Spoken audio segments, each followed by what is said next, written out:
या अली, या मुश्किल कुशा अली, या पंचतन पाक अली, या सुनिजात अली, या अली, या एलिया, या अबुल हसन, या बू तराब, हल्ले मुश्किल, सरवर दीन, शफाई यौमुल हिसाब। सूरत फातिहा, नमूदी फतह, गुएत ला फतेह इल्ला अली, ला सैफ इल्ला जुल्फिकार। जानिमन निसारम, बनाम हुसैन, मुनाम गुलामान हुसैन। शहस्त हुसैन, बादशाहस्त हुसैन, दीन हस्त हुसैन, दीन पनाहस्त हुसैन। सरदाद नदद दस्त दरदस्त यजीद, हक के बिनाए ला इलाहा हस्त हुसैन। आज 14 ডিসেম্বর 2023 ইংরেজি সাল। পরম প্রেমময় পুরুষোত্তম মহাযুগাবতার যুগশ্রেষ্ঠ দার্শনিক শতকোটি ভক্তের হৃদয়ের স্পন্দন, শত সহস্র জনমের সাধকদের মুক্তির একমাত্র কাণ্ডারী পীর ও মুর্শিদ কালান্দার বাবা জাহাঙ্গীর বা ইমান আল সুরেশ্বরী প্রতিষ্ঠিত ফকিরনী দরবার শরীফ, যেটি ঢাকা জেলাস্থ দক্ষিণ কেরানীগঞ্জ উপজেলার চুনকুটিয়া চৌধুরীপাড়া নামক গ্রামে অবস্থিত, সেই ফকিরনী দরবার শরীফে আজ রোজ বৃহস্পতিবার সাপ্তাহিক মাহফিল অনুষ্ঠিত হচ্ছে। সিংহাসন অলঙ্কৃত করছেন মুর্শিদে আওলাদ, পীর ও মুর্শিদ, শাহেন শাহে আজিজি, শরাবে শাহেন শাহে আজিজি, रहनुमा কালান্দার বাবা বেদম শাহ ওয়ারসি আল জাহাঙ্গীর বাবা। তার আদেশে আমি অধম সামান্য কিছু বক্তব্য আপনাদের সামনে পেশ করার জন্য উপস্থিত হয়েছি।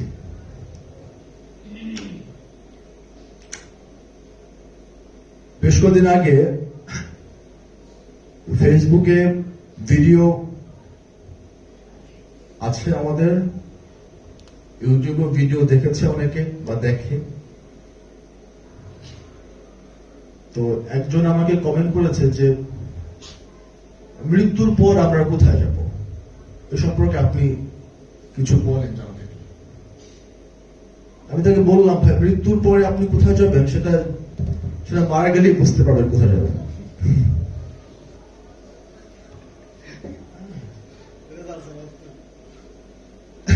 মরার আগে তো কোথায় যাবেন বলতে পারবেন না, আর আমিও বলতে পারবো না যে আমি কোথায় যাবো। আমি এখনো জীবিত আছি।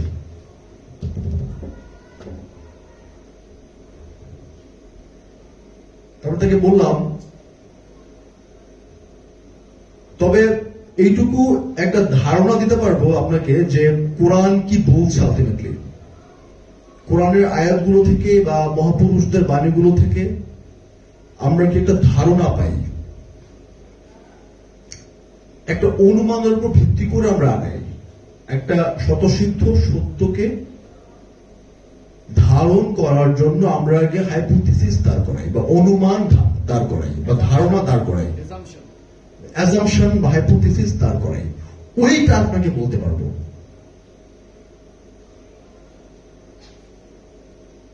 কারণ আমার কাছে আছে ধারণা এবং অনুমান। আমার পুঁজি হচ্ছে ধারণা এবং অনুমান, ভাষা জ্ঞান, যা আমি অর্জন করেছি আমার বর্তমান প্রেক্ষাপটের বিদ্যা বুদ্ধি দিয়ে। আমার এখন বর্তমানে যতটুকু বিদ্যা বুদ্ধি ততটুকু খাটিয়ে হিসাব কষে আমি একটা অনুমানে দাঁড়িয়েছি। আপনার কাছ থেকে ওইটুকুই পাবেন, বলছে ওইটুকুই বলেন।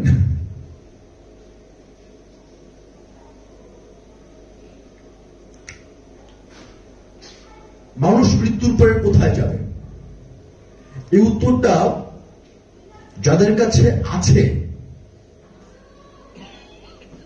তারা মৃত্যুর কোলে অলরেডি ঢলে পড়েছেন, তাদের কাছে আছে এই সত্য, তারা চেখে দেখেছেন। তাদের কাছে দৃশ্যমান হয়েছে মৃত্যু নামক রহস্যের পর্দা। তারা উন্মোচিত করেছেন মৃত্যুর পর কোথায় যাচ্ছেন তারা।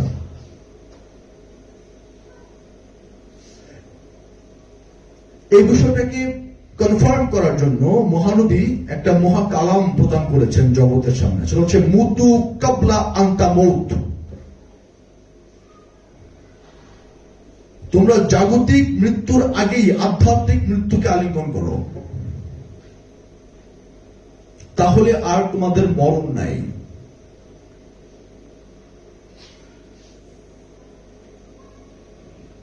মৃত্যু দুই প্রকার, একটা হচ্ছে দৈহিক মৃত্যু, আর হচ্ছে আধ্যাত্মিক মৃত্যু।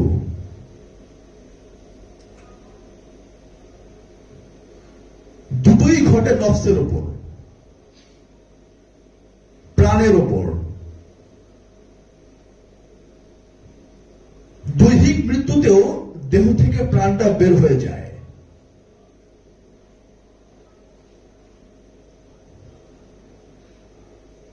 দৈহিক মৃত্যুতে মানুষ তার আত্মদর্শন লাভ করতে পারে, দৈহিক মৃত্যুতেও মানুষ তার নিজের পরিচয় জানতে পারে।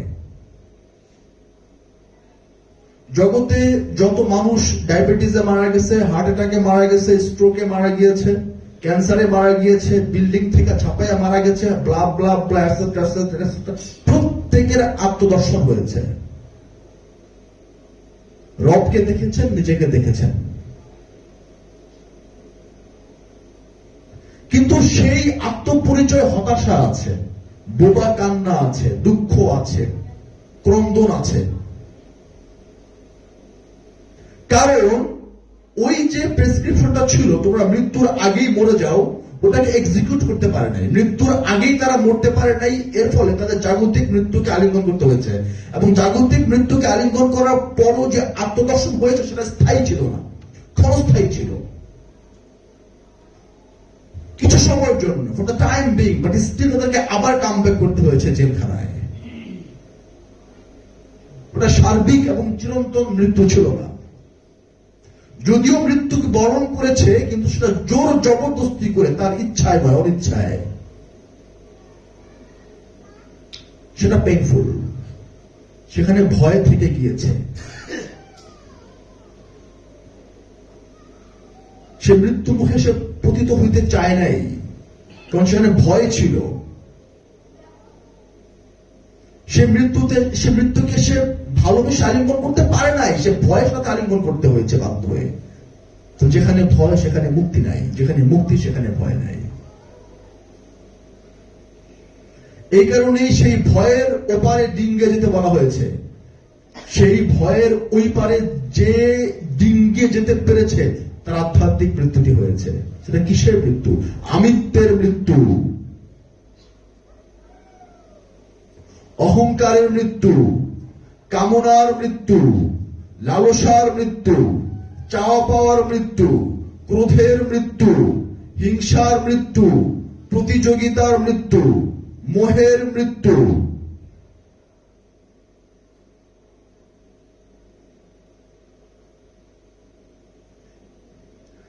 এই সমস্ত নেগেটিভ শক্তিগুলো কোথায় বাস করে, কোথায় বাস করে এসেছে এতকাল? আমার নফসের মধ্যে। নফস বলে তো প্রাণ, প্রাণ বলে তো দৃষ্টিভঙ্গি, চিন্তা শক্তি। আপনার প্রবৃত্তির প্রতিটি চিন্তা হচ্ছে আপনার নফসের বহিঃপ্রকাশ। আপনি ঘুম থেকে উঠে ঘুমাতে যাবার আগ পর্যন্ত ইভেন ঘুমের মধ্যে যা চিন্তা করেন সব আপনার নফস চিন্তা করে। এতকাল জেনে এসেছেন আল্লাহ নিরাকার, এখন দেখতে পাচ্ছেন নফস নিরাকার, কারণ চিন্তা দেখা যায় না, ধরা যায় না, ছোঁয়া যায় না। সেই দৃষ্টিভঙ্গির পরতে পরতে লুকিয়ে আছে এই নেগেটিভ শক্তিগুলো, যে শক্তিগুলো আপনাকে আপনার দেহ পিঞ্জরে আটকে রেখেছে জোর করে।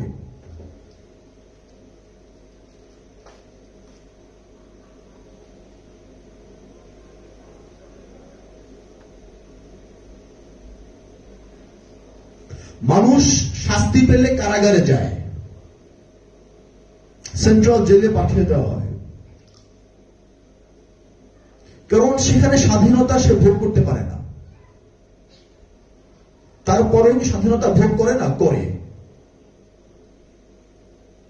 সে কিন্তু জেলখানাতেও স্বাধীনতা ভোগ করে, limited free and will has been given by the Lord Almighty in the prison. ওই জেলখানার ঘরের ভিতরে তাকে সীমিত স্বাধীন ইচ্ছা শক্তি দিয়ে দেওয়া হয়। খিদা লাগলে সে খাবার চাইতে পারবে, রোগ বালাই হলে তাকে রোগের জন্য সেবা ক্লেম করতে পারবে। রাইট? একেবারে কিন্তু পঙ্গু করে রাখা হয় না জেলখানাতেও। রোগ বালাই হলে সে সেবা ক্লেম করতে পারবে, প্রাকৃতিক ডাকে সে বাথরুমে যেতে পারবে, আত্মীয় স্বজন বন্ধু বান্ধবদের কাছে দেখা সাক্ষাৎ আসলে তারা করতে পারবে। ঈদে তাদেরকে সেমাই পায়েস টুকটাক রান্না বাইরে খাওয়ানো হয়, মাঝে মাঝে ফাল ফালে খাওয়ানো হয়, তাদের স্বাধীনতাকে গুরুত্ব দেওয়া হয়। বাট স্টিল হচ্ছে limited free will and choice, সীমিত স্বাধীন ইচ্ছা শক্তি। মেজরিটি একেবারে মেজরিটি কিন্তু তাদেরকে আটকে দেওয়া হয়, খুব সীমিত স্বাধীনতা দিয়ে দেওয়া হয়। ঠিক তদ্রুপ আমার এই প্রাণ, আমার এই জীবাত্মা, আমার এই নফস এই দেহ খাঁচায় বন্দী। কে বন্দী করে রেখেছে? নেগেটিভ শক্তি।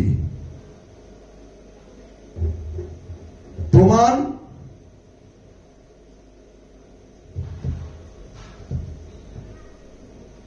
সব কিছু আমরা দেহ সর্বস্ব করি। আমাদের প্রত্যেকটা চিন্তা চেতনা দেহ সর্বস্ব, দেহকেন্দ্রিক। দেহের সুখ, আপনি কি মনে করেছেন আপনার সুখের জন্য আপনি কাজ করেন? নেভার। আপনি দেহের সুখের জন্য কাজ করেন। দৈহিক সুখ আপাত দৃষ্টিতে মনে হচ্ছে আপনি আপনার নিজের ভালোর জন্য করছেন। নো, আপনার দেহের ভালোর জন্য করছেন, দেহের উদ্দীপনার জন্য করছেন, দেহকে বাঁচিয়ে রাখার জন্য করছেন। ভোগ করছে আপনার ইন্দ্রিয়গুলো ভোগ করছে দেহকে তরতাজা রাখার জন্য।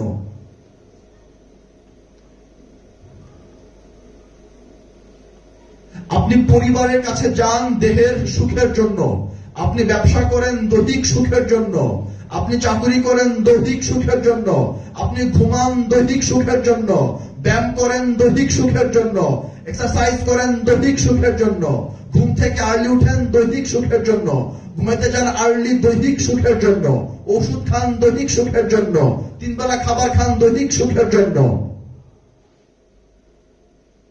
একটা জিনিস দেখান তো আপনি দৈহিক সুখের বাইরে কাজ করেন। ভালো কাজ হোক মন্দ কাজ হোক, ভালো কাজ হোক না কেন, দিন শেষে সব প্রত্যেকটা চিন্তা চেতনা অনুভূতি আমাদের দেহ সর্বস্ব। এই যে সেন্টিমেন্ট, এই যে থট প্রসেস, এই থট প্রসেসটা হচ্ছে আমাদেরকে বন্ধনে আবদ্ধ করে রাখছে দেহের মধ্যে।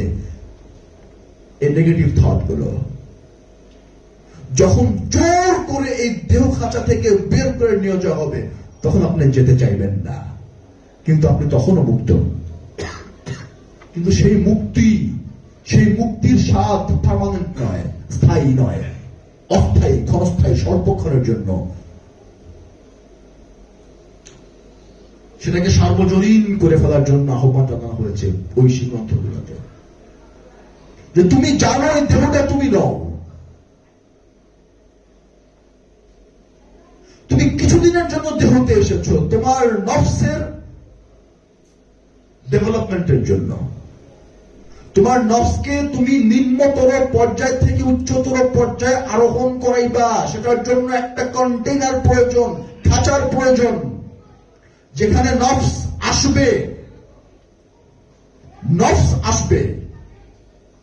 দেহের মূল্য আমার কাছে ওই জন্যই, বিকজ এখানে নফস আছে, আদারওয়াইজ দেহের 2% দাম নেই। আমার এই দেহের ভেতর নফস আছে, শুধু নফস নয়, আমার এই দেহের ভেতর রবরূপী রূপ বীজ রূপে লুকিয়ে আছে। ফর দ্যাট রিজন আমার কাছে এই দেহটা এতটা মূল্যবান, এটা প্রায়োরিটি আছে, আমার কাছে গুরুত্ব আছে, আদারওয়াইজ এর 2% দাম নাই। সুতরাং মুখ্য হচ্ছে নফস আর রূহের মিলন। এই মিলন ঘটাইবার জন্য দেহের প্রয়োজন, এছাড়া দেহের 2 পয়সা দাম নাই। আমরা কি করেছি? আমরা উল্টিয়ে ফেলেছি তত্ত্বটাকে। আমরা করেছি কি? দেহকেই আলিঙ্গন করেছি, নফস আর রূহকে ভুলে গিয়েছি। আমাদের যে আদি পরিচয়, আমরা যে দেহ সর্বস্ব নই, দেহটা আমি নই, আমি যে দেহ নই, দেহ পিঞ্জিরায় আমি বাস করি, ওই যে দর্শনটা ছিল, নূরে মোহাম্মদের দর্শন, মহানবীর দর্শনটা যেটা ছিল, যেই বৈরাগ্য নীতি উনি সাহাবীদেরকে দিয়ে গিয়েছেন, উম্মতদেরকে দিয়ে গিয়েছেন, যে বৈরাগ্য নীতি, দুনিয়া বর্জন নীতি বা দুনিয়া পরিত্যাগ নীতি, আলে রাসূল, আলে মোহাম্মদ এবং আহলে বায়েত, পাক পাঞ্জাতন, 12 ইমাম, 14 মাসুম, শহীদানে কারবালা, বরফের কসরজম গলসে পাক, খাজা গরিবের আওয়াজ এবং আরো অনেক সুফি সাধক, এদের মধ্য দিয়ে যে মহানবী ওই বৈরাগ্য নীতিকে আলিঙ্গন করতে উপদেশ দিচ্ছিলেন বারবার, সেটা ভুলে গিয়ে আমরা ধারণ করেছি খেলাফত নীতি।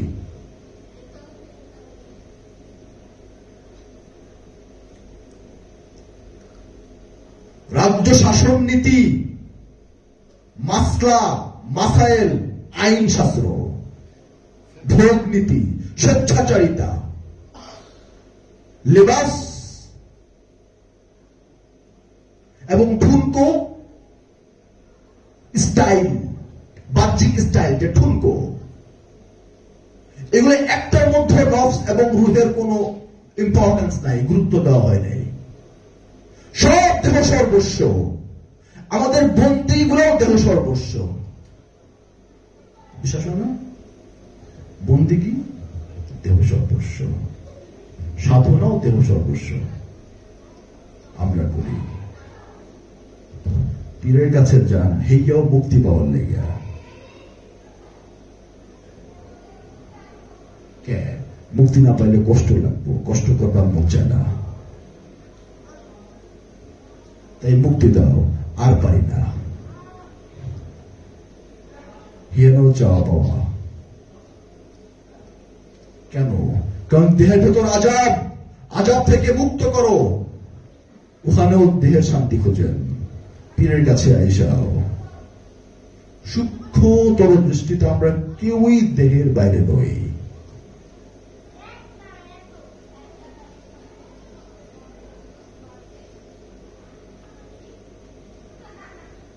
যেটা বলছিলাম, ওই আধ্যাত্মিক মৃত্যুর পরবর্তীতে আর ভয় থাকে না। কারণ এই ভয় এবং ক্রোধ এবং চাওয়া পাওয়ার যে অথই সাগরে আপনি ভাসমান, এটা আপনার মূল পরিচয় নয়। মূলে আপনি আসলেই মুক্ত, আপনি সারা জীবনই মুক্ত। আপনি আগেও ছিলেন মুক্ত, আপনি এখনো মুক্ত, আপনি হবেনও মুক্ত। আপনার প্রকৃত পরিচয় আপনি মুক্ত। কে আপনাকে বন্ধন আবদ্ধ করে রেখেছে জানেন? আপনি নিজে। It is you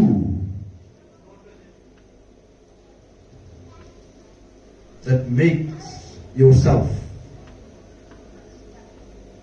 captive.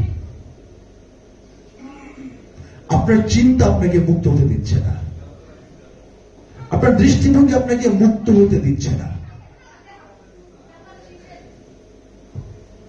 আপনার দেহ সর্বস্ব নীতি আপনাকে মুক্ত হতে দিচ্ছে না।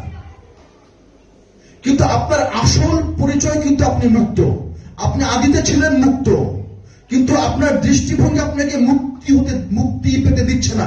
এই কারণে আপনি জাহান্নাম দুঃখ ভোগ করছেন। কারণ যাহা আপনার আদি পরিচয়, সে আদি পরিচয়টাকে আপনি নিচে ঢেকে রেখেছেন, এই কারণে কষ্ট হচ্ছে।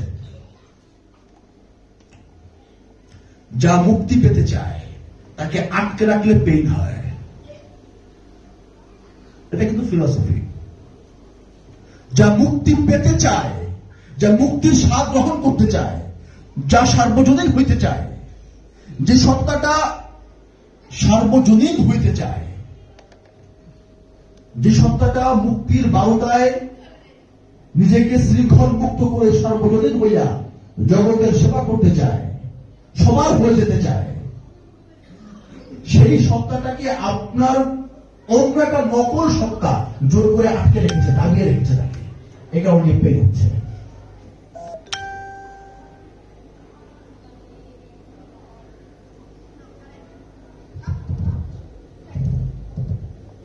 আদি সত্তার চায় আমি মুক্ত হই, কিন্তু আমার নকল সত্তার চায় যাতে মুক্ত না হই। এই নকল সত্তাটার গলায় ছুরি চালাইতে হয়, আদি সত্তায় রূপান্তরিত হইতে হয়। নকল সত্তাকে নফসে আম্মারা, নফসে লাওয়ামা, এই দুইটা হচ্ছে নকল সত্তা। নফসে আম্মারা হচ্ছে একদম জারাজার শয়তান যুক্ত, একেবারে শয়তানের এপিটোপিট, ডুপ্লিকেট। আর নফসে লাওয়ামা হচ্ছে সে শয়তান সম্পর্কে অবগত, এখন সে যুদ্ধে নেমেছে, শয়তানকে তাড়াইতে পারে, শয়তান যুদ্ধ। দৃষ্টিভঙ্গির ভেতরে নেগেটিভিটি আছে, নফসে আম্মারা, দৃষ্টিভঙ্গির ভেতর নেগেটিভিটি আছে, কিন্তু যুদ্ধেরত লাওয়ামা। দৃষ্টিভঙ্গির ভেতর নেগেটিভিটি নাই, নফসে মুতমাইন্না।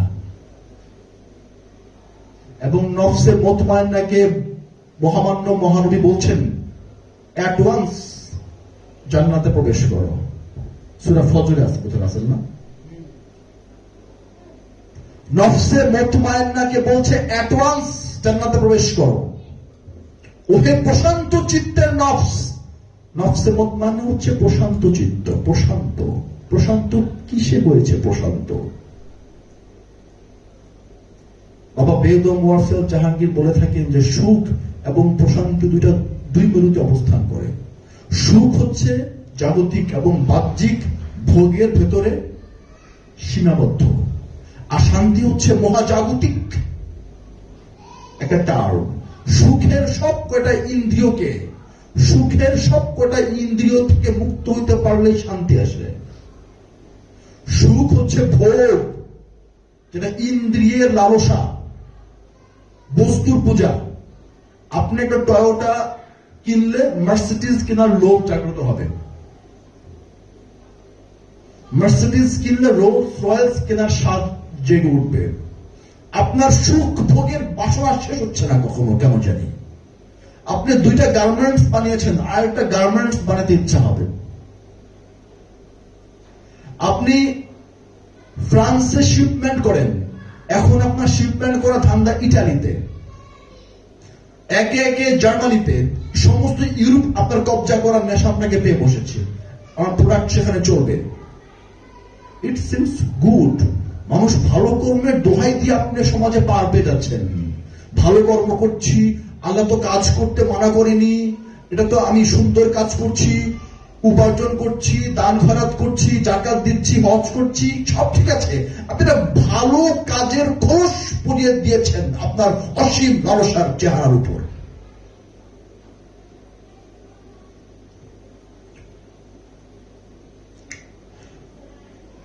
আপনার যে অসীম লালসার চেহারা, যেটা লক লক করছে, এত বড় জিহ্বা, সেটাকে আপনি ভালো কাজের দোহাই দিয়ে সমাজে পার পেয়ে যাচ্ছেন, কিন্তু ভগবানের কাছে কিন্তু পার পাইবেন না।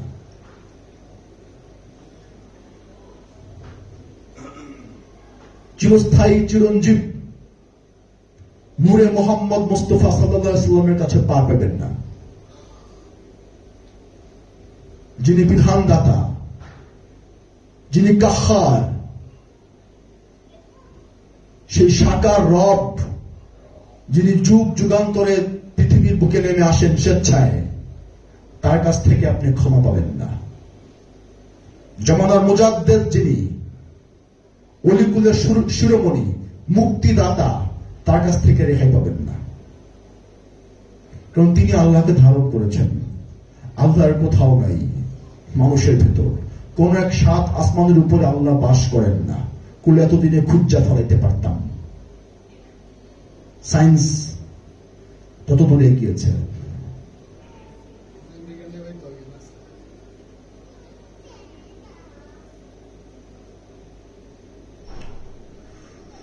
সূর্যে যায় পারবো না, কিন্তু অসীম আসমান তো ভ্রমণ করতে পারবো। নাসা কিন্তু আরশ খুঁজে পায় না।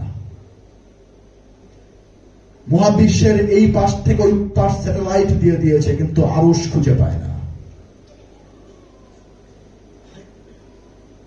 মাও সেতুং বিমান দিয়ে অনেক চক্কর লাগাইছে, রকেট দিয়ে। আল্লাহ খুঁজবে, কিন্তু আল্লাহ খুঁজে পায় নাই। কারণ নিজের অস্তিত্ব থেকে কোনো দূরবর্তী স্থানে আল্লাহ থাকেন না। কোরআনের সূরা বাকারার সম্ভবত 28 নম্বর আয়াত, মহামান্য মহানবী বলছেন, কাইফা তাকফুরুনা বিল্লাহি, তোমরা কেমন করিয়া কুফরি করো আল্লাহর সাথে? তোমরা কেমন করে কুফরি করতে পারো আল্লাহর সাথে? প্রশ্ন করেছেন, তোমরা কেমন করে আল্লাহর সাথে অবিশ্বাস করতে পারো? কুফরি হচ্ছে কি? অবিশ্বাস করা। আর আল্লাহ কই?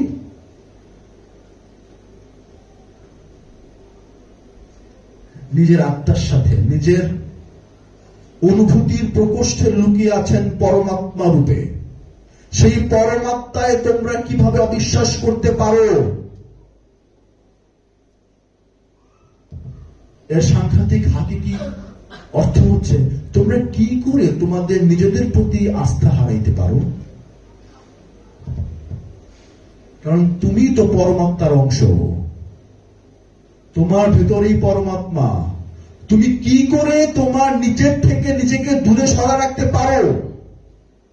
তুমি কেন আত্মবিশ্বাসী হইতে পারো না? তুমি কেন পরমাত্মায় বিশ্বাসী হইতে পারো না? নাহানু আকরাবু ইলাইহি মিন হাবলিল ওয়ারিদ, আমরা তোমার শাহরগের নিকটে অবস্থিত। তাই তুমি তোমার দেহের দিকে কেন তাকাইতে পারলা না? তুমি তোমার নিজের দিকে কেন তাকাইতে পারলা না? তাকালে তো বিশ্বাস আইসা পড়ে, কুফরি থাকে না। তুমি কেন বাহিরে তাকাইলা? তাই তুমি কুফরি করলা। তুমি কেন নিজের আত্মায় তাকাইতে পারলা না? আমাকে প্রশ্নের জবাব দাও। মহামান্য মহানবী প্রশ্ন করলেন।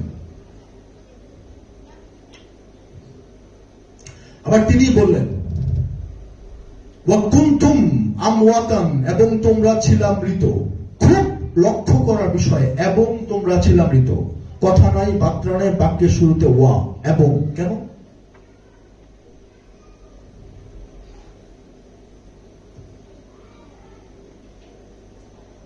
সায়েন্স কি বলছে? যে আমাদের দৃষ্টিগোচর হয়, যে আমরা দেখি, আমরা কি আগে মৃত ছিলাম?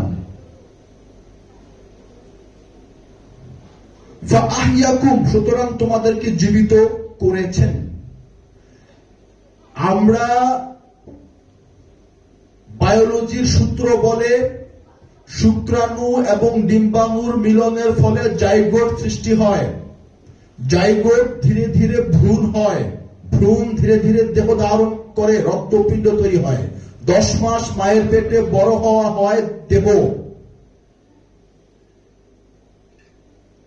তো আমাদের পৃথিবীতে, দুনিয়াতে না, পৃথিবীতে, এই পৃথিবী নামক গ্রহে আবর্তন এবং বিবর্তনের ধাক্কায় তো আমরা প্রথমে জীবিত ছিলাম।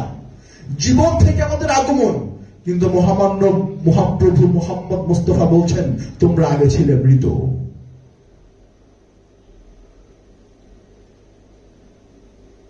তারপরে জীবিত। তার মানে জীবিত হওয়ার আগেও কোন একটা ফর্মে আমরা মৃত ছিলাম। জীবিত থেকেই শুরু নয়, মৃত থেকে শুরু। কোন গবেষণা নাই, পীর সাহেবও জানে না, কোন পীর সাহেব জানে না পৃথিবীর মানচিত্রে। একমাত্র কালান্দার বাবা জাহাঙ্গীর প্রকাশ করে দিয়ে গেলেন।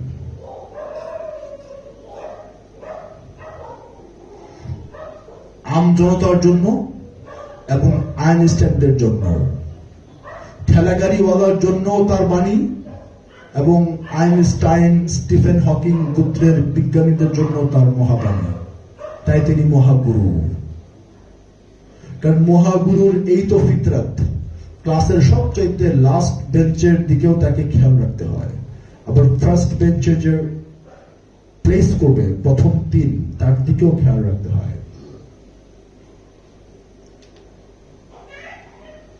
আমার প্রশ্ন হচ্ছে, আমি যদি প্রথমে মৃত থাকি, তাহলে কোন একটা ফর্মে আমি জীবিত ছিলাম। যদি মৃত থেকে শুরু হয় আমার জীবন, আমার বিবর্তন এবং আমার ক্রমবিকাশ, তাহলে ওই মৃতের ফর্মটা কিরূপ? আমি তো জীবনে জন্মাই নেই যে আমি মরবো, মৃত্যু থেকে শুরু কি করে হয় আমি যদি নাই জন্মায় থাকি?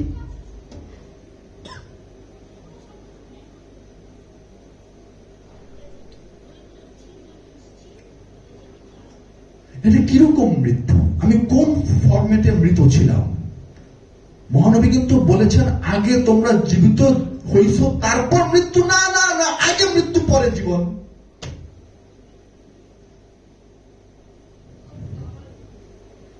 সুম্মা ইউমিতুকুম, তারপর তোমাদেরকে মৃত্যু দান করিবেন। প্রথম মৃত্যু, এরপরে জীবিত হইলাম, পরে আবার মৃত্যুবরণ করলাম।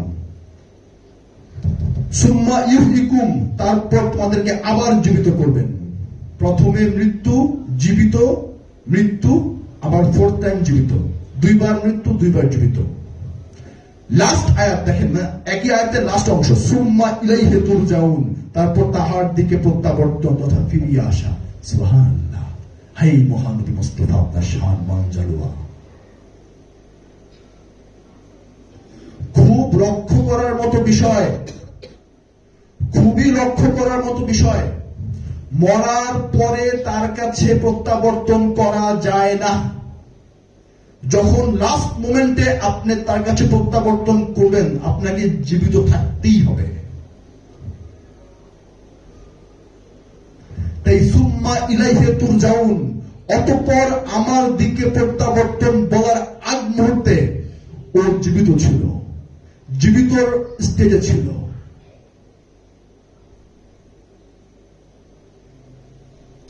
জীবিত স্টেজে যখন ছিল তখন তাকে নিয়ে গেছে, তার মানে এই জীবিত থেকেই তার কাছে যেতে হয়। মরার সময় তার কাছে যাওয়ার বিধান নাই।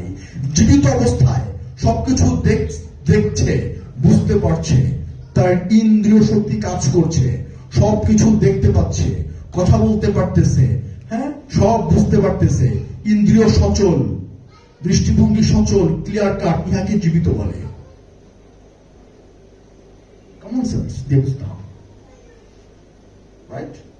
ওই অবস্থাটাকে জীবিত বলে। ওই জীবিত অবস্থায় আইনা সুম্মা ইলাইহি তুরজাউন, আমার দিকে প্রত্যাবর্তন। আচ্ছা, এই আয়াতে কিন্তু কবরের দিকে প্রত্যাবর্তন নাই, হাসরের দিকে প্রত্যাবর্তন নাই, মিজানের দিকে প্রত্যাবর্তন নাই, জান্নাতের দিকে প্রত্যাবর্তন নাই, জাহান্নামের দিকে প্রত্যাবর্তন নাই, পুলসিরাত নাই, কিচ্ছু নাই। এক লাফে আমার দিকে প্রত্যাবর্তন, আমার দিকে, I to whom you shall come over.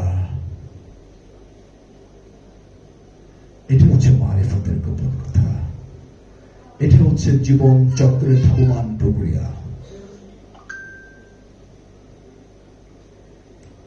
এখন আপনি বলবেন মরার পরে কবরে পাঠিয়ে দেব, মেনে নিলাম, কবরে পাঠিয়ে দিবেন, কবরে আপনাকে জীবিত করা হবে।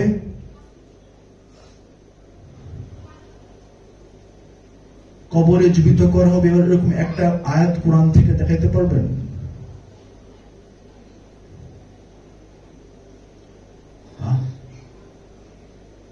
কবরে জীবিত করা হয় একটা আয়াত কোরআন থেকে দেখাইতে পারবেন? এমনকি মরার পরে কবরে পাঠানো হয় এমন কোন একটা আয়াত কোরআন থেকে দেখাইতে পারবেন? দেখেন দেখেন, আমরা শিখবো, আমরা শিখতে চাই, সমস্যা নেই। জন্ম মৃত্যুর এই যে আবর্তন বিবর্তন, এর পরিণতি কি? এর পরিণতি জান্নাত জাহান্নাম পুলসিরাত মিজান নয়, এর পরিণতি হচ্ছে তাহার দিকে প্রত্যাবর্তন। আর তাহার দিকে প্রত্যাবর্তন হতে হবে জীবিত অবস্থায়। উরুজ, উরুজের আরেকটা শব্দ হচ্ছে উরুজ। এই শব্দটা মেরাজের সময় বেশি ব্যবহৃত হয়। মহানবী যখন মেরাজ করেছেন, সূরা নজমের 10-11 ওই সমস্ত আয়াত উরুজ এসেছে, এবং কোরআনের অনেক জায়গায় উরুজ এসেছে। যেখানে উরুজ এসেছে সেখানে মেরাজ এসেছে। হাই রে ইসলাম গবেষক, হাই রে ছাত্রা মার্কা লেপসিনা পিপুকে সাপ। একটা বার নিজেদের অজ্ঞতা স্বীকার করে বললেন না যে এই আয়াতের গভীর অর্থ আমাদের জানা নাই। উরুজ হচ্ছে নিম্নতম স্তর থেকে উচ্চতম স্তরে আরোহণ। এটাকে বলে উরুজ, সফর করা, ভ্রমণ করা।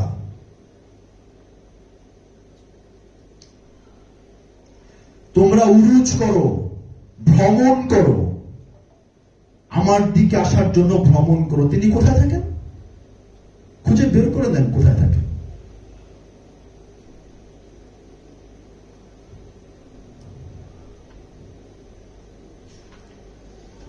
সূরা বাকারার 26 নম্বর আয়াত এবং 27 নম্বর আয়াত, কুল্লু মান আলাইহা ফান ওয়া ইয়াবকা ওয়াজহু রাব্বিকা ওয়াজহু জালালুল ইকরাম। সুতরাং তাহার উপরে যাহা কিছু আছে সব ধ্বংস হবে, একমাত্র অবশিষ্ট থাকিবে তোমার রবের কারামত ওয়ালা এবং জুল জালাল চেহারা। তোমার রবের চেহারা, রব্বিকা এক বচন, সব কিছু যাহার উপর আছে ধ্বংস হয়ে যাবে, শুধুমাত্র থাকবে তোমার রবের চেহারা। কেন? আমার চেহারা কেন থাকবে না? তাহলে আমি কোথায় যাব?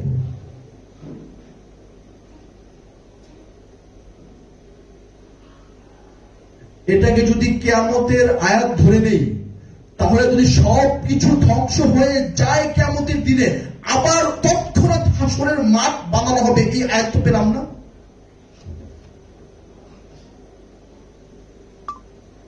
আমার কথাটা বোঝা গেল? তাহার উপরে যাহা কিছু আছে সব ধ্বংস হবে। তাহলে মিজান আসিল শেষ, ধ্বংস হয়েছে নি?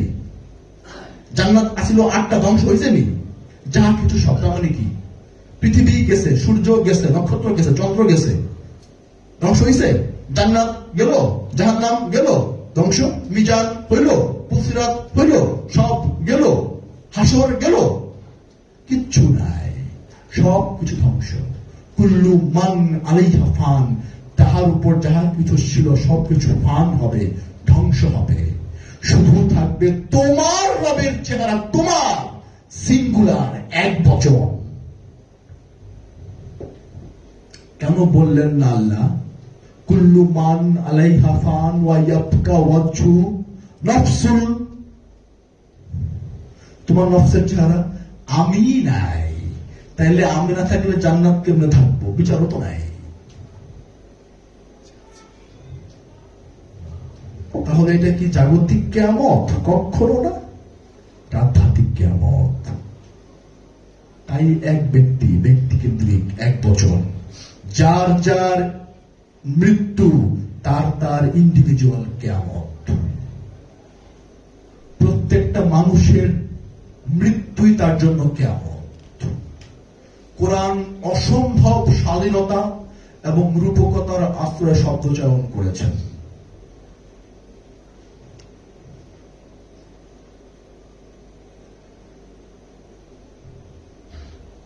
কারণ একমাত্র এক্সিস্টই করেন তিনি, আর কিছু এক্সিস্টই করেন না। হাকিকতে একমাত্র জাত এক্সিস্ট করেন, জাতের ধ্বংস নাই, ক্ষয় নাই। সিফাতের ধ্বংস আছে, ক্ষয় আছে, বিবর্তন এবং আবর্তন আছে, কিন্তু জাতের কোনো লয় নাই, ক্ষয় নাই, সে নিত্য, অব্যয়, সব সময় ধীর স্থির, ভাসমান, সর্বব্যাপী। কারণ অস্তিত্বই একমাত্র ওইটাই সেন্টার, ওইটাই মূল ফোকাস পয়েন্ট। ওখান থেকে সমস্ত কিছু বিবর্তিত হয় এবং সমস্ত কিছু ওখানে ফিরে আসে। তাই সবকিছুর মূল অস্তিত্ব হচ্ছে তার জাতের চেহারা, জুল জালালি চেহারা। ওখান থেকেই সমস্ত কিছু বিবর্তিত হয়, ওই সেন্টার পয়েন্ট থেকে। তাই একমাত্র ওই সেন্টারটাই থাকবে, আর কিছু থাকবে না। তার মানে ওই সেন্টারটা প্রত্যেকের নিজস্ব রূপ, প্রত্যেকটা মানুষের নিজস্ব রূপ হচ্ছে তার নিজের চেহারা।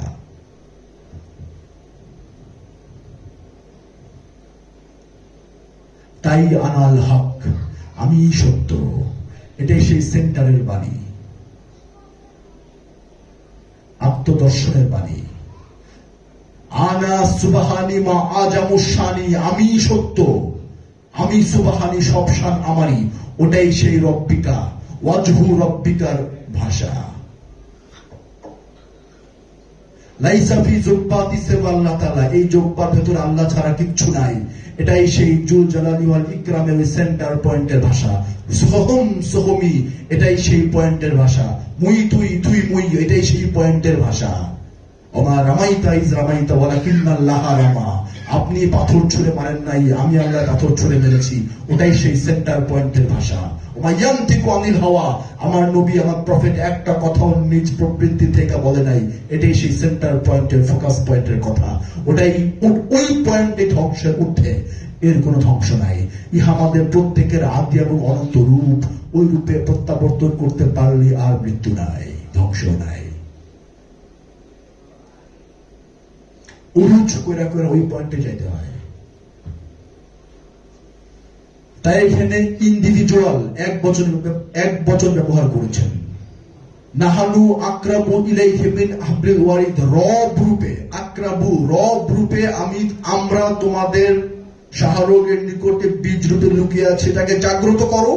এটাকে জাগ্রত করলে সব কিছু ফান হয়ে যাবে। তুমি যত ভাবে তোমার রবকে ভেতরে জাগাইবা, তত তোমার এই মেকি দুনিয়ার জাগতিক দৃষ্টিভঙ্গি ফান হতে থাকবে। কি ফান হবে? বইয়ের গয়না লাগবে, এই দৃষ্টিভঙ্গিটা একটা নক্ষত্র, এটা ফান হবে। দুপুর বেলা খাইতে হবে, রাত্রে বেলা খাইতে হবে, এই ইচ্ছা লালসা, এটা একটা নক্ষত্র, এটা ফান হবে। এটা একটা গ্রহ, এটা ফান হবে। সমস্ত চাওয়া পাওয়া, ইচ্ছা, লালসা, লোভ, মোহ, যা আমাদের নকল, নিজেদের সৃষ্টি করা, এই সমস্ত কিছু বাড়তি উচ্ছিষ্ট বিষয়গুলো ধ্বংস হবে। থাকবে একমাত্র তার চেহারা। আমি তো তার ধ্যানেই ছিলাম। এটা হচ্ছে হাকিকি মৃত্যু এবং হাকিকি কিয়ামত। এই সূরা বাকারা 26 এবং 27 নম্বর আয়াত। আচ্ছা, এটা মনে সূরা রহমান, সম্ভবত বাকারা না, কুল্লু মান আলাইহা ফান, সরি, সূরা রহমানের, বাকারা নয়। এই সূরা রহমানের 26-27 নম্বর আয়াত হচ্ছে আধ্যাত্মিক মৃত্যুর আয়াত এবং আধ্যাত্মিক কিয়ামতের আয়াত, মুতু কাবলা আনতা মউতের আয়াত।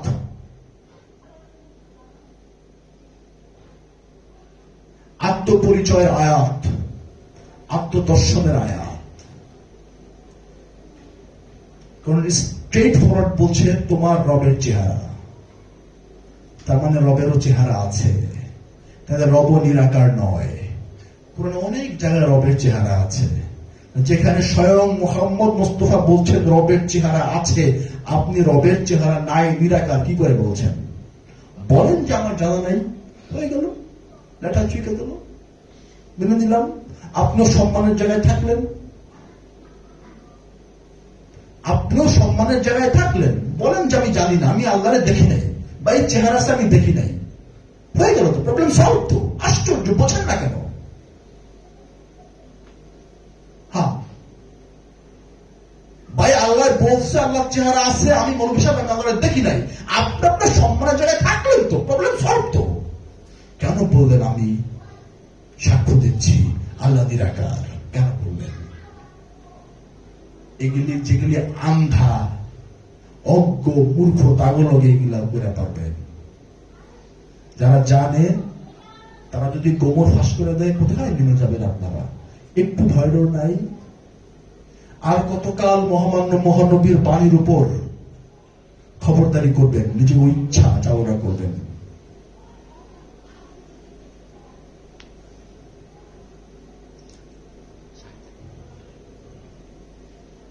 বাবা জাহাঙ্গীর বলেছেন সবচাইতে জ্ঞানের কথা হচ্ছে আমি জানি না, এবং সবচাইতে অজ্ঞতার কথা হচ্ছে সবকিছু বুঝে গেছি। কত বড় দেখেন কন্ট্রাস্ট! সবচাইতে জ্ঞানের কথা হচ্ছে আমি কিচ্ছু জানি না, আর সবচাইতে মূর্খের কথা হচ্ছে আমি জানি।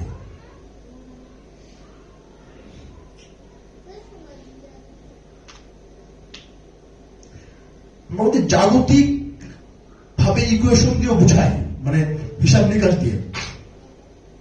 ধরেন আপনি মারা গেলেন কিয়ামতের 2 দিন আগে, আপনি 10টা খুন করছেন, জীবনে এটাই করছেন, আর কিছু করেন নাই, আকাম বলতে এটাই করছেন, আর বাকি পূর্ণ কাজগুলো ধরেন সেম টু সেম আমার মতো। আমিও 10টা খুন করছি, মেজর ক্রাইম এই দুইটা।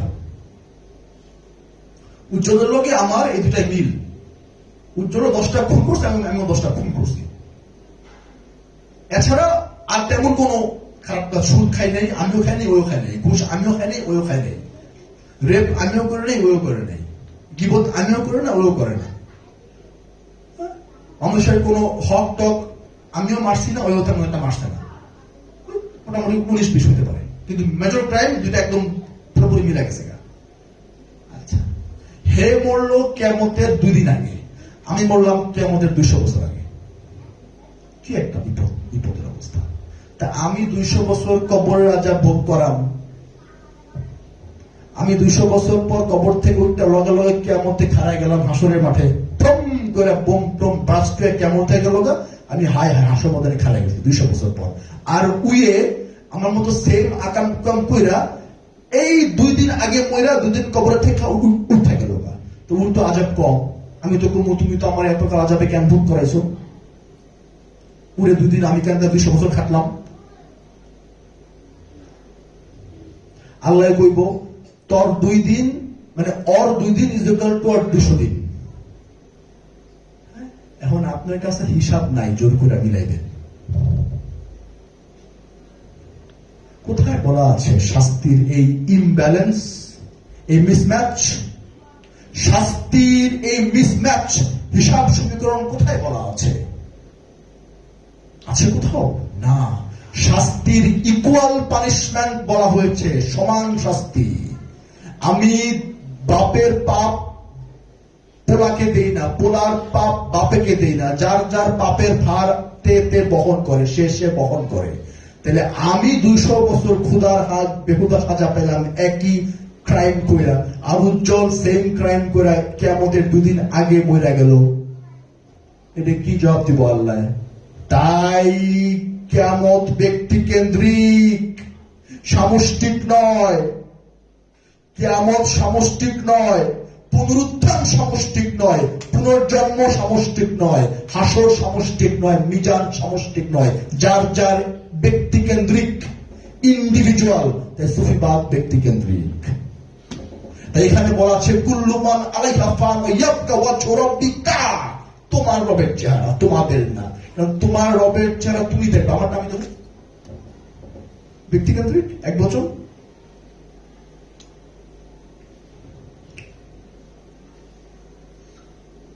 জগতে সবাইকে একসাথে জন্মগ্রহণ করেছেন, তাহলে এক লোক হাসরে কেলে উঠবেন, এরকম কথা।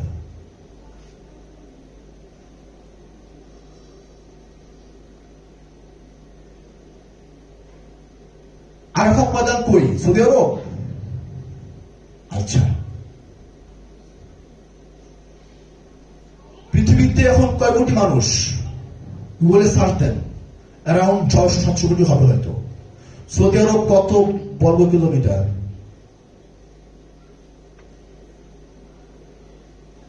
আরাফাত ময়দান কত বর্গ কিলোমিটার?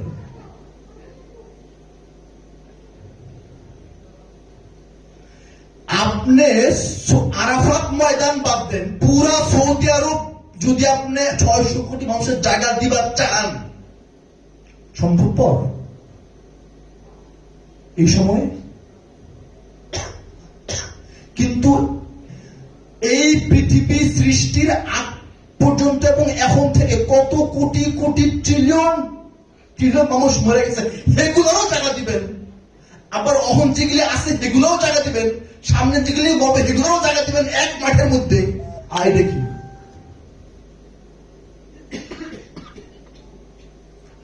এই সমস্ত প্রশ্ন করলে কয় কুদরত,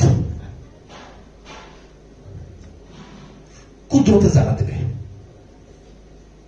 রাম ছাগলের দল, কুদরত।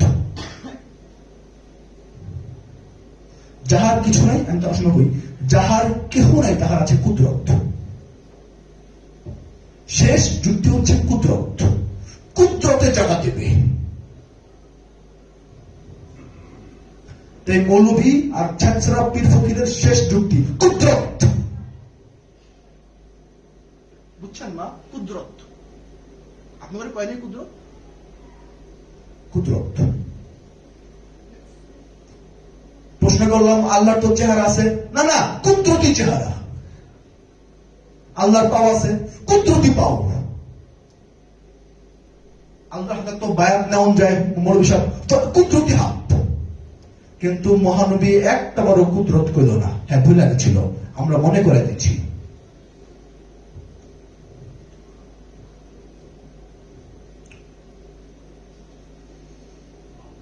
এই কুদরত থেকে বের হয়ে আসুন।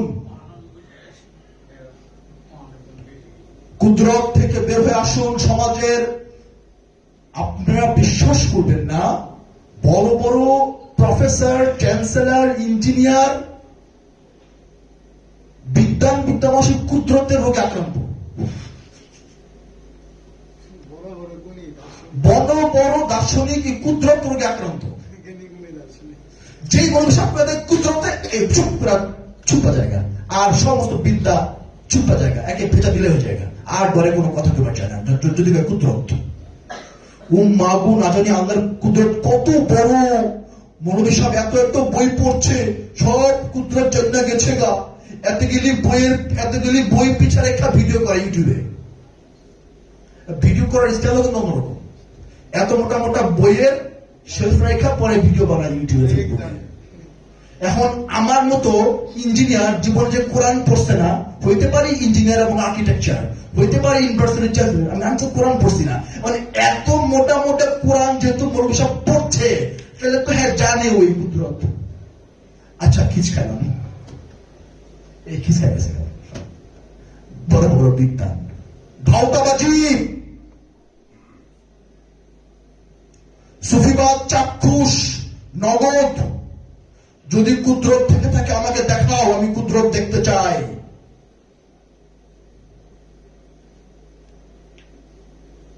আমি কেন কুদরত দেখবো না?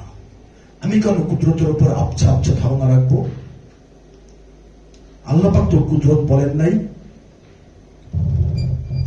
সূরা বাকারা 56 নম্বর আয়াত, সুম্মা বাআসনাকুম মিন বাদি মাউতিকুম লাআল্লাকুম তাশকুরুন।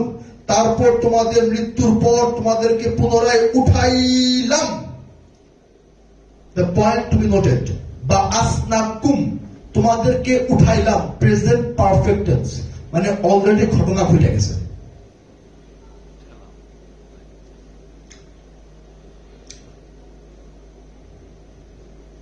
মানে এই মাত্র উঠিয়েছে। আমি উঠিয়েছিলাম, পাস্ট ইনডেফিনিট টেন্স। গ্রামার বোঝো না টুকটাক? বোঝেন টুকটাক। আমি উঠিয়েছিলাম, past indefinite tense. Past indefinite টেন্সের সংজ্ঞা হচ্ছে অতীতের অনির্দিষ্টকালে কাজটি করা হয়েছে, রাইট? কোন দিন করা হয়েছে ক্লিয়ার না, মানে ইনডেফিনিট, যেটা ডেফিনিট না। ডেফিনিট হচ্ছে নির্দিষ্ট, আর ইনডেফিনিট অনির্দিষ্ট। পাস্ট ইনডেফিনিট, অতীতের কোন এক অদৃশ্য এবং অনির্দিষ্টকালে ঘটনা ঘটেছে। আর উঠাইলাম, এই মাত্র উঠাইলাম, প্রেজেন্ট পারফেক্ট টেন্স। তার মানে আমি অতীতেই উঠিয়েছি, কিন্তু রেস্ট থেকে গিয়েছে। আমি খেয়েছি আর আমি খেয়েছিলাম, পার্থক্য আছে।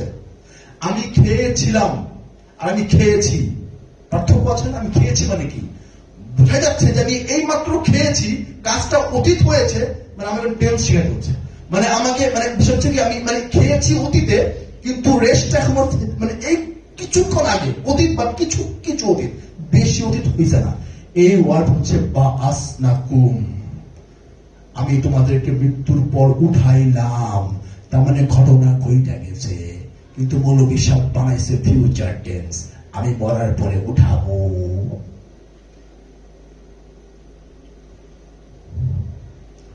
বুঝছেন ঘটনা কোন জায়গায় কাজ খাইছে? কেমনে প্রেজেন্ট থেকে ফিউচার উঠে গেছে। এখন আমি তো ব্যাকরণ জানছি না, বাবা এসে লেখছে দেখা জানলাম না, তো আমার পক্ষে সম্ভব পড়ে না। যদি বলতো আমি মৃত্যুর পর আমি উঠাবো, তাহলে তো ইয়াবসুকুম ওটা ফিউচার টেন্স, কিন্তু বা আসনাকুম মানে ঘটনা ঘটে গেছে, অলরেডি তোমরা উঠা বৈশা আছো মৃত্যুর পর। তাহলে তোমরা হাসরের মাঠে আছো, যাইবা না। হাসর চলছে, বিচার চলছে, তার মানে উঠে বসে আছো। কোথায় বসে আছো? যেখানে বসে আছো সেটাই বিচারের আসর, হাসর। মৃত্যুর পর উঠে বসে আছো, এই কারণেই আগে বলা ছিল তোমরা ছিলে মৃত। কি সুন্দর কোরআনের আয়াতের লগে সমীকরণ মিলে যায়। আমি এখন উঠা বৈশা আছি দেখেই তো তোমরা আগে ছিলাম মৃত, এখন উঠা বৈশা আছো। মৃত্যুর পর উঠাইলাম। আরেকটা পার্ট বাকি আছে এই আয়াতে, লাআল্লাকুম তাশকুরুন, যাতে তোমরা কৃতজ্ঞ হইতে পারো। আমি তোমাদেরকে আবার উঠাইলাম মৃত্যুর পর যাতে তোমরা কৃতজ্ঞ হইতে পারো। যদি তোমরা প্রশ্ন করে বসো আমাদেরকে, বা আমাকে প্রশ্ন করে বসো, যদি আমার কোনো ভক্ত, আমার কোনো মুরিদ প্রশ্ন করে বসে তার পীর সাহেবরে যে বাবা আপনি তো আমারে মওত দিলেন আজকে আর উড়ে দিলেন 200 বছর পর, তাহলে আপনারা জান্নাতে রাখবেন আজীবন, জাহান্নামে রাখবেন আজীবন। হ্যাঁ, আজীবন জাহান্নামে রাখবেন কে? একটা চান্স দিবেন না? আর উই একটু ভালো কাম করলো জান্নাতে দিলেন, তা আমি খারাপ কাম করলাম জাহান্নামে দিবেন, তো এটা কেমন হলো? একটা চান্স কি দিবেন না? আজীবন জাহান্নামে কি করে থাকবো? আমি কেন থাকবো? আমাকে কি চান্স দিবেন না? জগতের সবাই চান্স দেয়, আপনি চান্স দিবেন না কেন? আজীবন জাহান্নামে কেন থাকবো আমি? তাহলে আমার কপাল পোড়া।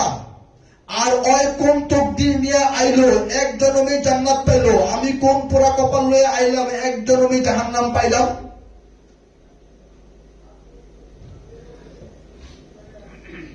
কি জবাব দিব? আমি কোন তকদির নিয়ে আসলাম, এক জনমেই কাজ করে জান্নাত পাই গেলাম, আর ওই কোন তকদির লয়ে আইলো, এক জনমে জাহান্নাম পাই গেল। আজীবন জান্নাত আজীবন জাহান্নাম ফাও কথা, আজীবন জাহান্নামের বিধান নাই। তাই বলা আছে আবার উঠাইলাম যাতে তোমরা কৃতজ্ঞ হও, যাতে বলতে না পারো কি লেগে আজীবন জাহান্নামে রাখলা। তাই উঠাই আবার মারি, উঠাই আবার মারি, উঠাই আবার মারি, উঠাই আবার মারি, উঠাই আবার মারি, উঠাই আবার কাজ করো, উঠো আবার কাজ করো, উঠো আবার কাজ করো। এই জন্ম মৃত্যুর ঘূর্ণিঝড়ে ঘূর্ণায়মান, ইহাই পুনর্জন্ম। যে পুনর্জন্ম বুঝে নেয় সে সুফিবাদের কিচ্ছু বোঝে না, ধর্ম তো বহুত দূর কি বাদ।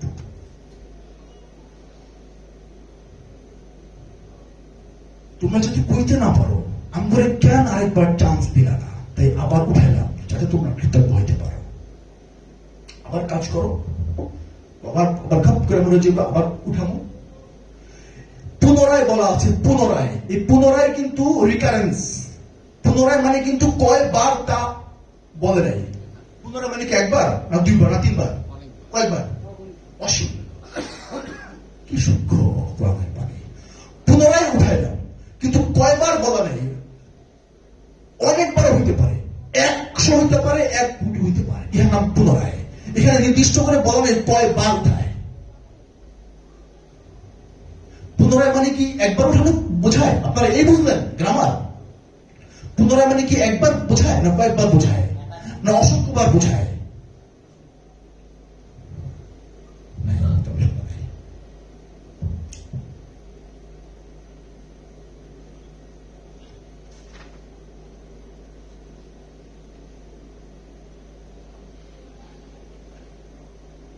সূরা আরাফের 25 নম্বর আয়াত, কালা ফিহা তাইয়াহ ওয়াউনা ওয়া ফিহা তামুতুনা ওয়া মিনহা তুখরাজুনা। বলিলেন ইহাতে তোমরা জীবিত হইবে এবং ইহাতে তোমরা মরিবে এবং ইহা হইতে জীবিত হইবে। ইহা ইহা হইতে তোমরা মরিবে, ইহাতেই তোমরা জীবিত হইবে এবং ইহাতেই তোমরা বহির্গত হইবে। কি এই ইহা?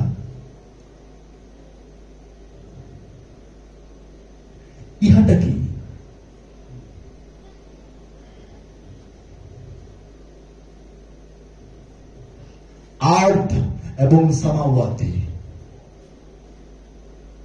এই আর্থ হচ্ছে পৃথিবী, জমিন, এবং সামাওয়াতি হচ্ছে আকাশ। এটা হচ্ছে মেজাজি ব্যাখ্যা। হাকিকি ব্যাখ্যা হচ্ছে আর্থ দেহ, সামাওয়াতি মন। ডিকশনারি খাটলে আর্থ অর্থ পৃথিবী নামক গ্রহ হয়, জমিন হয়, সারফেসে আবার দেহ হয়। দুটো অর্থ আছে। এখন জ্ঞানী গুণী কোনটা কোন শব্দটাকে ব্যবহার করবেন তা তার জ্ঞানের উপর ডিপেন্ড করে, সে কি বুঝতে পেরেছে তার উপর ডিপেন্ড করে। কিন্তু জীবন, মরণ এবং বহির্গত এই তিনটা একই জায়গা থেকে। কিন্তু আমরা কিন্তু সারা জীবন একই জায়গায় থাকি না।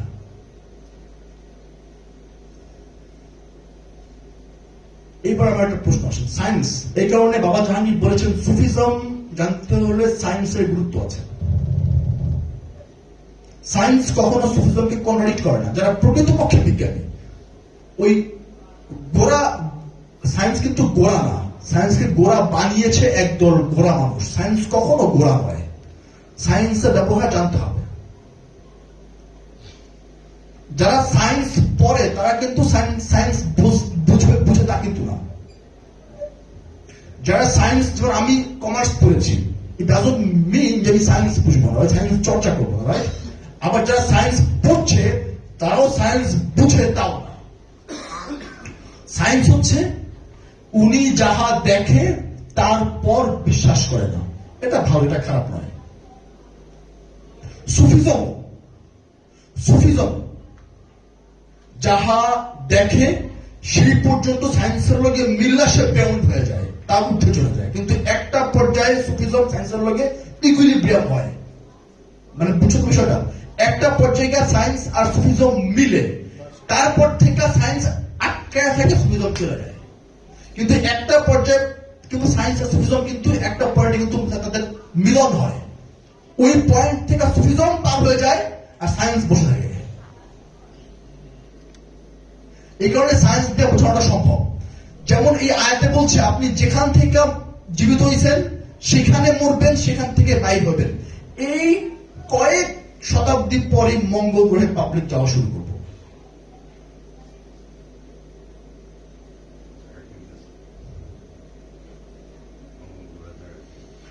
কিন্তু মঙ্গলে যে যাবে সে তো পৃথিবী থেকেই যাবে।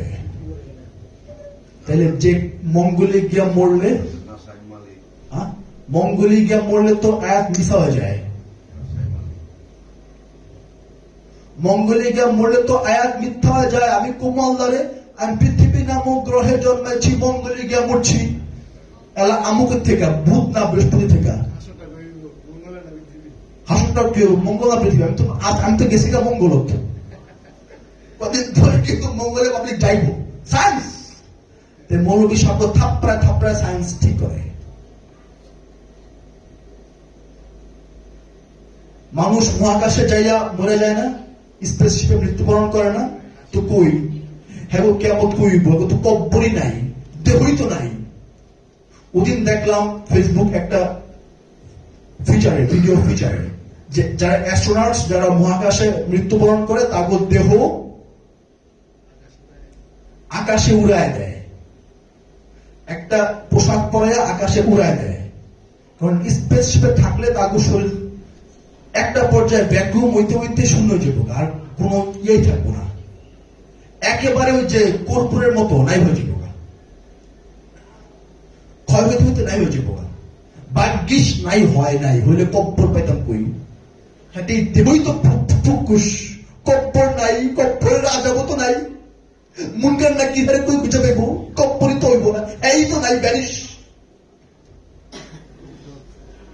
ও উত্তর আছে, কুদরতি কবর হবে। আর আমরা কোন সুবহানাল্লাহ সুবহানাল্লাহ, কুদরতি কবর। আচ্ছা আযাব, ওটা কুদরতি আযাব। সাপ বিচ্ছু, কুদরতি সাপ বিচ্ছু, লাউ ফেলা। কিন্তু ঠাটা মৌলবীর জীবন অস্বীকার ছিল না যে কবরের আযাব বলতে মাটির গর্তে আযাব না। যারা ওই টাইটানিক যে ডুবছে, সত্য কথা, মানুষ কয়টা খুঁজে পেয়েছে? কবর দিছে, ওটারে কবর দিছে, দেহ তো খুঁজে পায় নাই।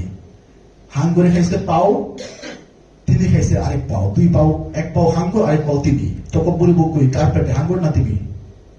কারণ দুই পাও তো দুইজনের পেটে নাই, উত্তর নাই। এই ইহা হচ্ছে দেহ। এই দেহতেই জীবন, দেহতেই মরণ, দেহতেই আবির্ভাব।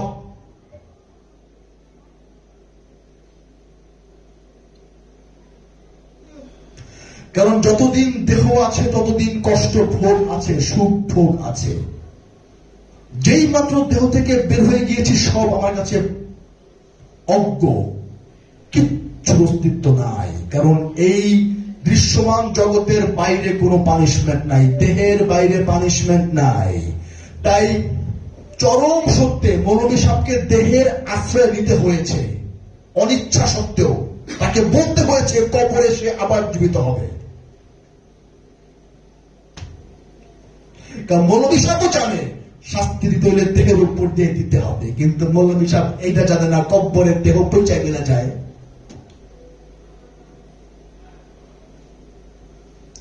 তাই কোরআনের পরতে পরতে পুনর্জন্ম, পুনরুত্থান মানে পুনর্জন্ম, কিয়ামত মানে পুনর্জন্ম। যেই মাত্র সুলতানের আদেশে এই দেহ খাঁচা থেকে বের হয়ে যেতে পারবেন, সূরা আর রহমানের 33 নম্বর আয়াত অনুসারে, এই তখনই মুক্তি।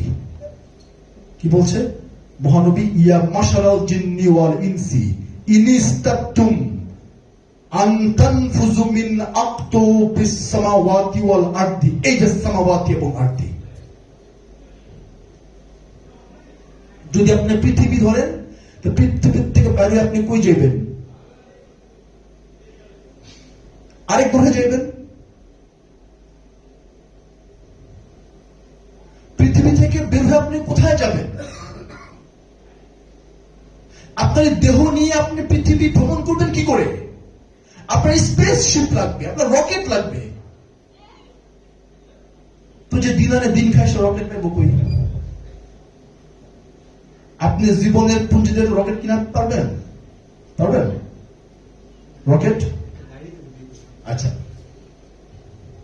কে কে রকেট কিনা পারবেন হাত তুলেন, তা না হলে কোরআনের এই আয়াত মিথ্যা হয়ে যাবো। বাবা, আমি খুব কমন সেন্স দিয়ে কথা বলতে পছন্দ করি, খুব লজিক এবং কমন সেন্স দিয়ে, ভেরি সিম্পল এন্ড প্লেন। কার কার রকেট আছে হাত তোলেন। রকেট কিনতে পারবেন? রকেট কিনতে না পারলে কিন্তু এই কোরআনের সূরা আর রহমানের 33 নম্বর ভার্স মিথ্যা হয়ে যাব। কারণ আল্লাহ বলেছে এই সামাওয়াতি এবং আর্থ থেকে বের হয়ে যাও সুলতানের আদেশ ক্রমে। পৃথিবী এবং আকাশ থেকে বের হবো কি? রিক্সা চলে, আমরা সেঞ্জিন চলে, রকেট রাখবো তো রকেট কে দিবা পারে? তাই ইহা বাহ্যিক মেটাফরিক্যাল কোন গ্রহ নক্ষত্র পৃথিবী নয়। এই আর্থ হচ্ছে দেহ, সামাওয়াতি হচ্ছে মন। এই দেহ মন থেকে বের হয়ে যাও। এই দেহ মন থেকে বের হইতে পারে রতনলাল টাটাও, মুসা বিন শমসেরও পারবে, মুকেশ আম্বানি, অনিল আম্বানিও পারবে, আর ফুটপাতের ভিক্ষুকও পারবে। স্পেসশিপ কিনতে হবে না, কারণ দেহ যার যার লগে। বুঝছেন? তাই বিজ্ঞানের চর্চা করেন। ইয়া মাশারাল জিন্নি ওয়াল ইনসি, হে জিন এবং ইনসানেরা, ইনিস্তাতুম ওয়া তানফুযু মিন আকতু, তোমরা যদি পারো তো আমার সৃষ্টি থেকে বের হয়ে যাও, এই আসমান জমিনের বল থেকে বের হয়ে যাও। না না, তোমরা পারবে না। তানফুযু লা তানফুযু ইল্লা বিল সুলতান, সুলতানের অনুমতি ছাড়া, as per the permission of sultan, you can't step out from your আর্থ এবং সামাওয়াতি। তোমার আর্থ এবং সামাওয়াতি থেকে বের হতে পারবে না তুমি সুলতানের পারমিশন ছাড়া। এখানে আল্লাহ নাই, আল্লাহ শব্দটাই নাই। সুলতান কে? সেই সুলতান। আমাকে সে কি করে পারমিশন দেবে এই আর্থ এবং সামাওয়াতি থেকে বের হয়ে যাও? এই দেহ খাঁচা থেকে বের হয়ে যাওয়া নাম মৃত্যু। তুমি বোঝো যে দেহটা তুমি না, বের হয়ে গেলে না বুঝবা যে দেহটা আমি না। তাই মুক্তি পাইতে হয় সুলতানের নির্দেশে, একা একা মুক্তি পাওয়া সম্ভব না। এটাই বুঝাইল এই সূরার এই আয়াত দিয়া।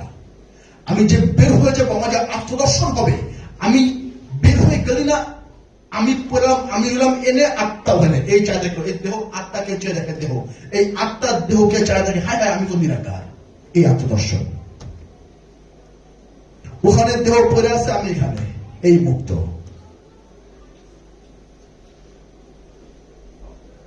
এই যেখানে আর্থ আর সামাওয়াতি, আমি এখানে,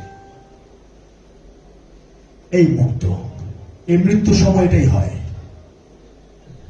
লাশ পড়ে থাকে ওখানে, সে লাশ থেকে বের হয়ে গিয়েছে, মুক্ত হয়ে গেছে। কিন্তু এই মুক্তি থেকে ক্রন্দন, হতাশা করে আবার তারা ঢুকতে হয়, কারণ সে তো মরার আগে মরে নেই। বোঝা গেল? একেবারে সুন্দর ইকুয়েশন। সে যে দেহ থেকে বের হয়ে গিয়েছে সুলতানের অনুমতিতে, এখানে তো আজরাইল ফেরেশতাও নাই। খুব সূক্ষ্ম পয়েন্ট। তবে আজরাইল ফেরেশতা জান কবজ করে ইহা কোরআনের কোথাও নাই। আছে সুলতান। সুলতানের অনুমতি থেকে সে দেহ থেকে বের হয়। যদি আরদ এবং সামাওয়াতি দেহ ধরেন তাহলে হিসাব মিলে, আর গ্রহ নক্ষত্র ধরলে হিসাব মিলে না, রকেট লাগবে। তাইলে সবার পক্ষে কেনা সম্ভবপর না। বুঝলেন? হিসাব মিলছে? তাই আমি একটা কথা বলি বাবা জাহাঙ্গীরের রহমতে, বেদম বাবার রহমতে, যে আমি একবার মিডফোর্ডে গেছিলাম। মিডফোর্ডে যা দেখি, ওই ওষুধ কিনতে গেছিলাম একবার। ওষুধ কিনতে যাওয়ার সময় ওই ওখানে আবার ওই বেশি কিনলে ওষুধ কম দেয়, কিছু অনেক টাকাই আর কি ডিসকাউন্ট রাখে আর কি। মিডফোর্ডের যে আউটডোরের যে ফার্মেসি আপনারা কিনেন আর কি, যদি সম্ভব হয়। মার্কেটিং করলাম ফ্রি ফ্রি, এটা পাই। তো যা দেখি ইমার্জেন্সিতে একটা লাশ, ইমার্জেন্সির বাহিরে একটা লাশ। মানুষজন কান্নাকাটি করতেছে, তার আত্মীয় স্বজন, পাড়া প্রতিবেশী যা যা আছে তারা। আমি থমকে দাঁড়া থাকলাম। আমি শিখলাম, আমাকে বাবা শিখাইল যে তাকায় দেখো বাঁধন, এই অথর্ব দেহটাকে ঘিরে মানুষ ক্রন্দন করছে। মানুষ জানে যে এই দেহ খাঁচার মধ্যে আমার বাপ আর নাই, আমার চাচা আর নাই, আমার ভাতিজা আর নাই, আমার নাতনি নাই, দাদা নানা নানি যা যা সম্পর্কে তারা তারা আছে, দেহ খাঁচার মধ্যে সে আর নাই, থাকলে আর কাঁদত না, বাইক তুলে যেত। কেন কাঁদছে? কারণ দেহ রেসপন্স করছে না ওই মুহূর্তে। দেহ খাঁচার ভেতরে যে শক্তি এতদিন দেহকে চালনা করেছে, সেই শক্তি নাই। দেহ দেহর জায়গায়, বাট শক্তি নাই। দেহ দেহর জায়গায়, দেহ চালনা করার মতো শক্তি দেহের নাই। কারণ দেহ এতদিন ছিল অথর্ব, আজও অথর্ব। জন্মের সময়ও দেহ ছিল অথর্ব, আজও দেহ অথর্ব। জন্মের সময় যে দেহ অথর্ব ছিল, 60 বছরের প্রত্যেকটা মুহূর্তে যে দেহ অথর্ব ছিল, 60 বছর যাওয়ার পর মৃত্যু নামক ঘটনা উপস্থিত হওয়ার পরে প্রমাণ হলো যে সারা জীবনে দেহটা অথর্বই ছিল। চালিয়ে নিয়ে গেছে প্রাণ নামক শক্তি। আজ সেই প্রাণ নামক চালিকা শক্তি দেহ থেকে অনুপস্থিত।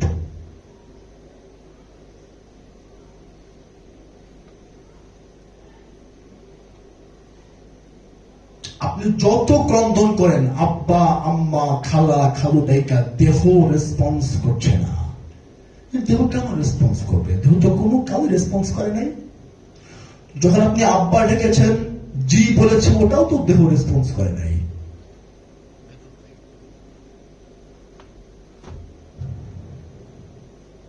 আপনারা মনে করছেন দেহ রেসপন্স করেছেন? নো, দেহ কখনো রেসপন্স করে নাই, আজও না, কালো না।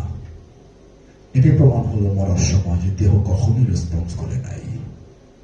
যদি আব্বা ডাকলে জি আব্বাই কইতো, এখন আব্বা ডাকলে আব্বাই জি কয় না কে?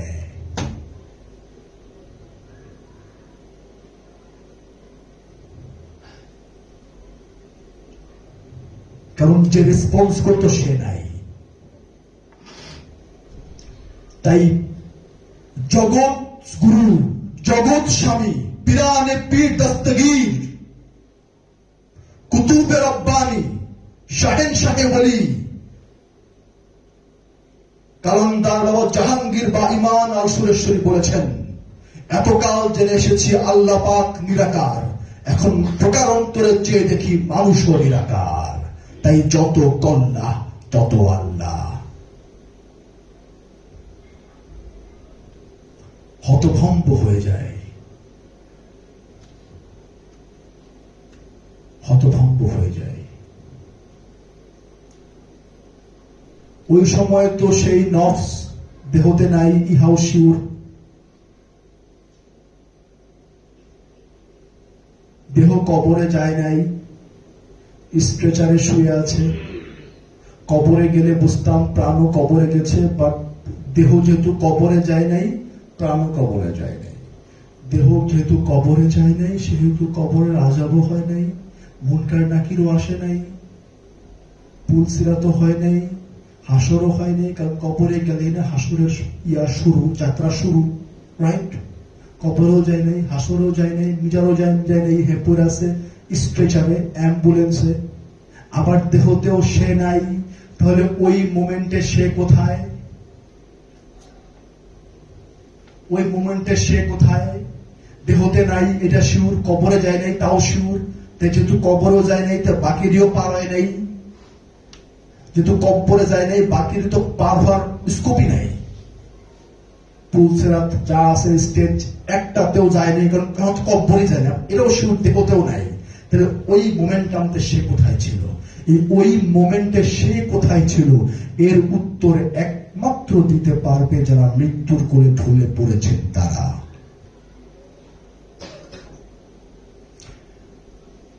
প্রত্যেকটা সুফি, ওলি, গাউস, কুতুব, আব্দাল আরিফ, তারা যদি দিব্যজ্ঞানী হয়, তারা ভক্তকে মৃত্যুর স্বাদ দেখিয়ে দিতে পারবেন, ভক্তকে মৃত্যু বরণ করাইতে পারবেন সুলতান রূপে। এই সুলতান যে বলা হয়েছে কোরআনে সূরা রহমানে 33 নম্বর আয়াত, এই সুলতান হচ্ছে পীর, মুর্শিদ, ওলি, সুফি, গাউস, কুতুব। এই কারণে কারো নাম উল্লেখ করা হয় নাই, টাইটেল উল্লেখ করা হয়েছে, টাইটেল। এই কারণে মোহাম্মদ নাই, নবী নাই, কারণ নবীর আগমন বন্ধ। এই কারণে ওলি নাই, তাহলে ওলি থাকলে আব্দুহ থাকবো না। এই কারণে কোনো টাইটেল নাই, সুলতান, মহাপরাক্রমশালী। তার আদেশে এই দেহ খাঁচা থেকে বের হয়ে যেতে হয়, মুক্তি নিতে হয়।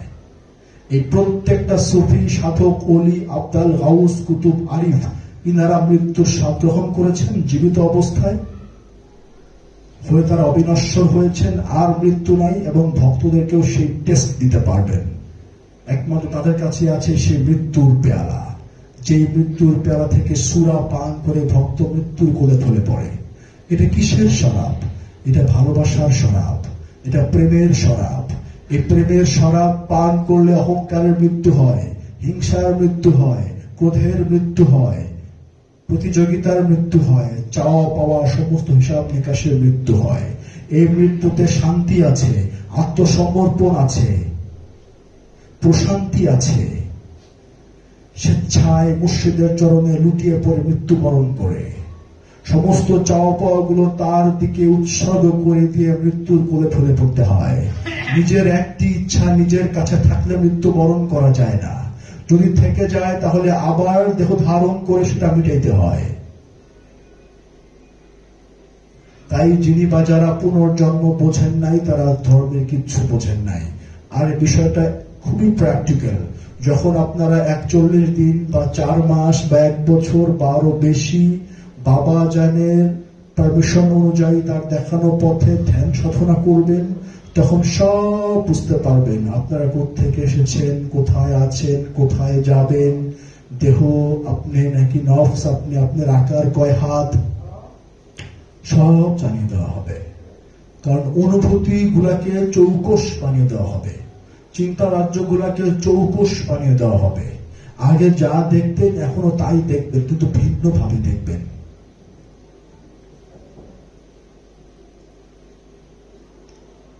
আপনার এখন চামড়ার চোখ, সাধনা করার পরও চামড়ার চোখে থাকবে, ডায়মন্ডের চোখ হয়ে যাবে না, কিন্তু দৃষ্টিভঙ্গিটা পাল্টে যাবে। কারণ পর্দা থাকে দৃষ্টিভঙ্গির ভেতরে, কলুষতা থাকে অন্তরে। চোখের কোনো দেখার ক্ষমতা নাই, অন্তর চালনা করে চোখকে।